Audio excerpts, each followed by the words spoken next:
Let me tell you a story. Chapter 6, Shifting Ground. Victoria hated it, the loss of control. For weeks, she'd been the one pulling the strings, weaving quiet temptation around Marcus like a spider spinning silk. He was supposed to be another conquest, another man behind glass, desperate and predictable. She didn't do messy. She didn't do attachment. But the taste of him hadn't left her. Even now, in her kitchen with an half-empty glass of wine, she could still feel his mouth on her.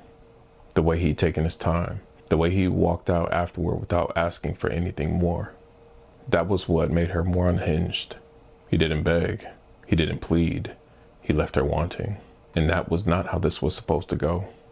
She stood by the window, staring across the cul-de-sac. His house, his lights, a shadow moving through the living room. Marcus pacing like he was fighting a storm only he could feel. She smiled despite herself. Then a voice broke her trance. Long day? She turned. Cameron Shield, the new neighbor from 2 doors down. Tall, athletic, the kind of man who carried easy confidence like it belonged to him. He leaned against her porch railing, casual, holding 2 bottles of beer.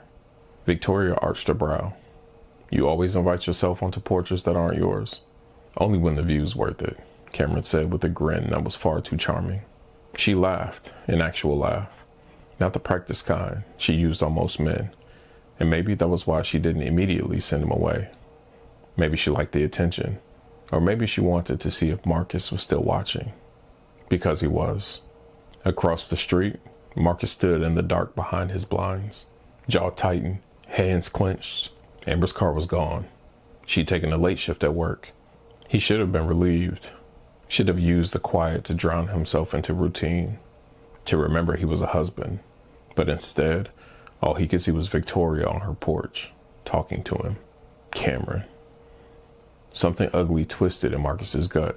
Not fear, not guilt, jealousy. When Victoria leaned in slightly, touching Cameron's arm as she laughed, Marcus's breath caught hard enough to hurt. She was his. She might not have known it yet. Hell, he hadn't even said it out loud, but it was true. Whatever game she thought she was playing, whatever control she imagined she had, Marcus knew better. And if Cameron thought he was going to stand there, beer in hand, smiling like he'd found an opening, Marcus' knuckles went white against the window frame. A call starts to come in from Amber, but the phone's ring felt miles away. He didn't answer. His eyes stayed locked on Victoria. And for the first time since this began, Marcus didn't just want her, he wanted to own her. And God help anyone who got in his way.